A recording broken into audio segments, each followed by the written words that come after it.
The other big story that we are tracking here, which is a Headlines Today exclusive.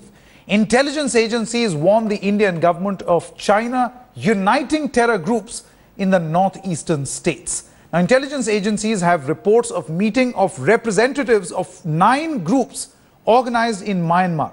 Recent attack on the army vehicle in Nagaland's Mon district has taken place after that Myanmar meeting. Now, NSCN Kaplang and Alpha faction led by Paresh Barua have come together to form a new unified terror command center.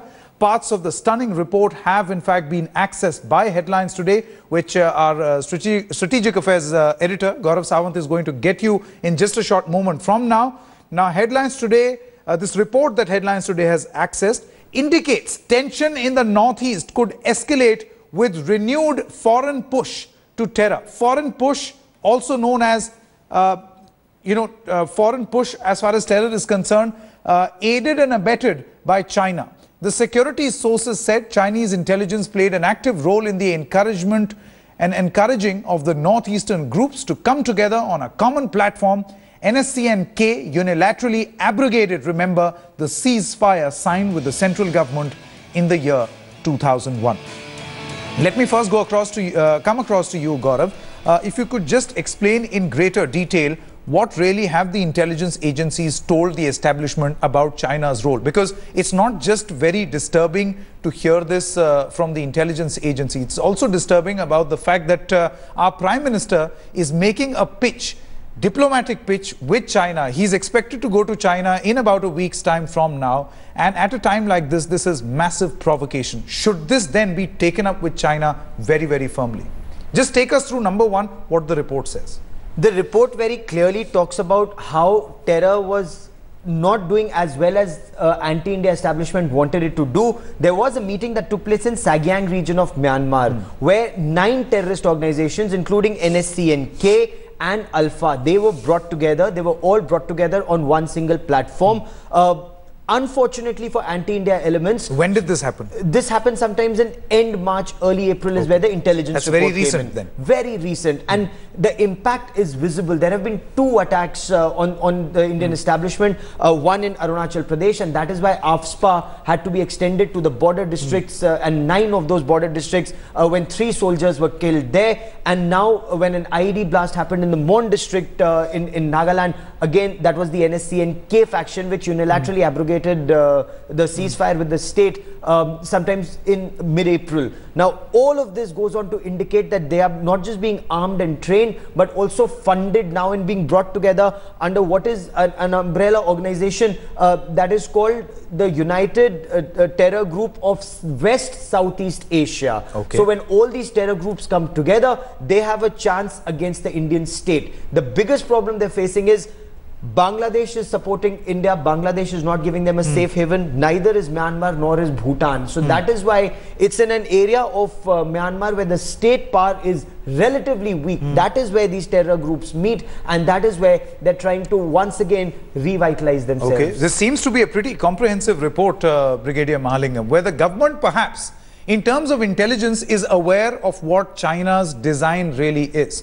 What really then should be the response? Because India believes in diplomatic talk, and because our Prime Minister is actually going there, should this then dominate the main focus as far as his visit is concerned, rather than trade and other things are concerned? They are also important, but so is national security. It should be a point of focus as far as Narendra Modi is concerned. Having said that, I view this as a collusion between China and Pakistan, because if you see, the Pakistan is interested in infiltrating people from across Bangladesh into Assam and create problems there. They have been doing this all along. But after the present government came into Bangladesh, this has been reduced to a considerable extent. If you see the pattern is generally when there is nothing happening from the Bangladesh side, the Chinese step up their operations from the Myanmar side.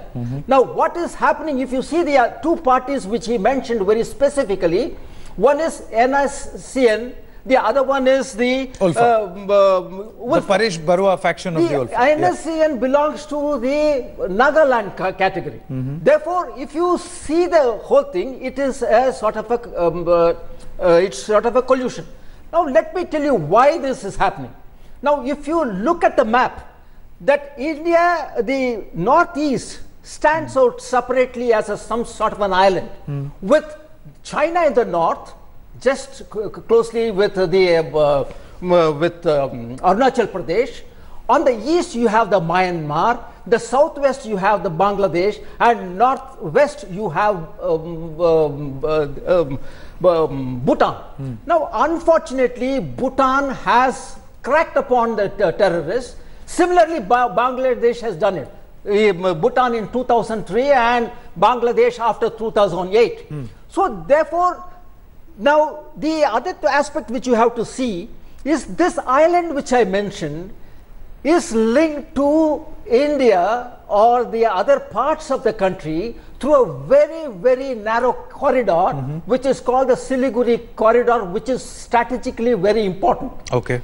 Now if you see the border overall, the entire border, if you see, it's roughly about 5,200 kilometers, and the India portion is less than 2%.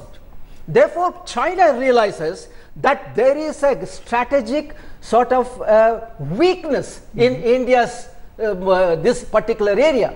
And add to this, the infiltrations which have taken place in the Assam area, India has not been able to do anything. In fact, we have absorbed some of these people.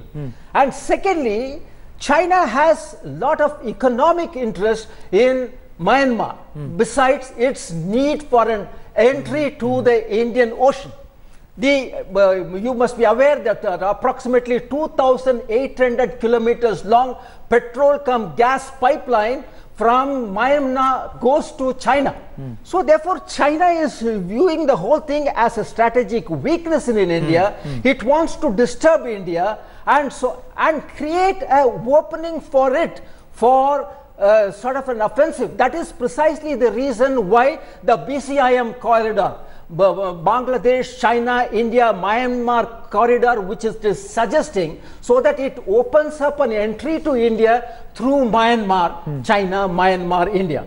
So this basically is the pattern, and China wants to disturb you and create sort of a situation. No, but then what should be our response? You have given a very detailed analysis of what you think is perhaps the reality in that particular area, how China is trying to dominate. But Gaurav, Gaurav and Brigadier Mahalingal, I'll come across to you in just a short moment from now. This is time for a short break, but we will try and understand whether diplomatically Narendra Modi is going to reflect upon all these concerns when he goes to China next. Back in a moment.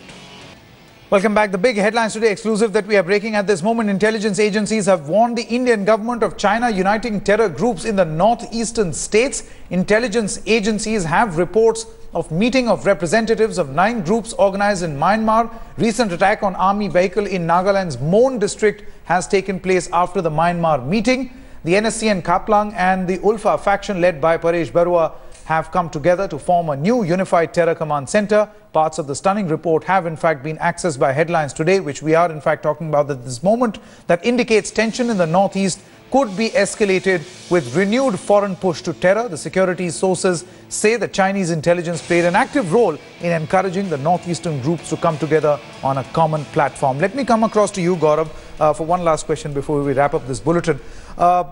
How much a concern or a matter of concern is this really, the fact that all these terror groups, as many as 9 of them, have now formed a unified command structure, which means that the power of these terror, or the devastation powers of these terror groups, which was divided in 9 parts, is now unified and all being done by China? There's clear and present danger. Now what this means is, the moment the army, the paramilitary forces or the central police organizations in one state mount an offensive, these terrorists could try and slip into the other state. And that is why the state will have to come with a policy that pans these seven sisters so that you could go after them in one major offensive. And this would also perhaps mean that you need a lot of cooperation from countries like Myanmar, Bhutan and Bangladesh, which India has been getting. That's point one. Point two, AFSPA has already been put in place in parts of Arunachal Pradesh. A unified offensive is being planned.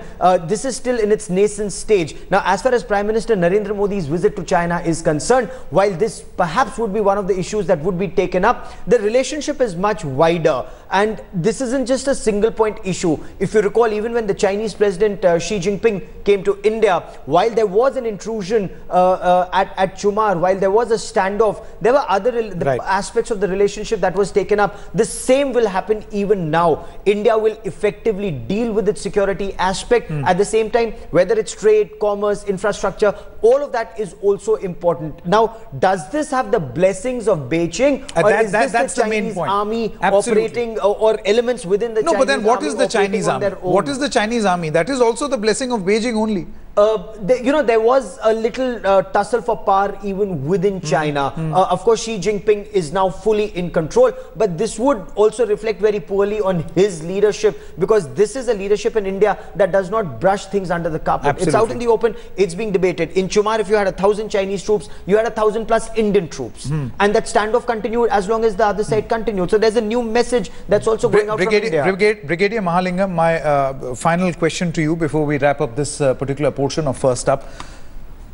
If India chooses to take this matter up diplomatically in the meeting that is scheduled when Prime Minister Narendra Modi actually goes there, India obviously will be dealing with the political establishment.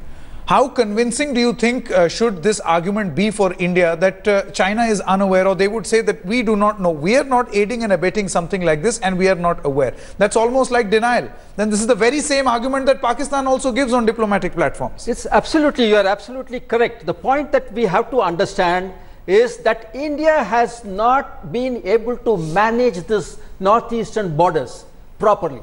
The first most important thing that needs to be done is to manage the borders, stop infiltration and create a mechanism for collecting intelligence. Now, for example, the vast state army which inflicts on the ground and prolonged operations, which we must take a time frame of at least 10 years. Two-pronged approach that Gaurav and Brigadier Mahalingam are actually talking about. One is diplomatically taking this matter up, and secondly, as Brigadier Mahalingam said, boots on the ground approach to actually tackle with something that could perhaps go on to become the big northeastern menace. Many thanks for joining us on this particular story, Brigadier Mahalingam, and also Gaurav Sawant for getting us this exclusive report.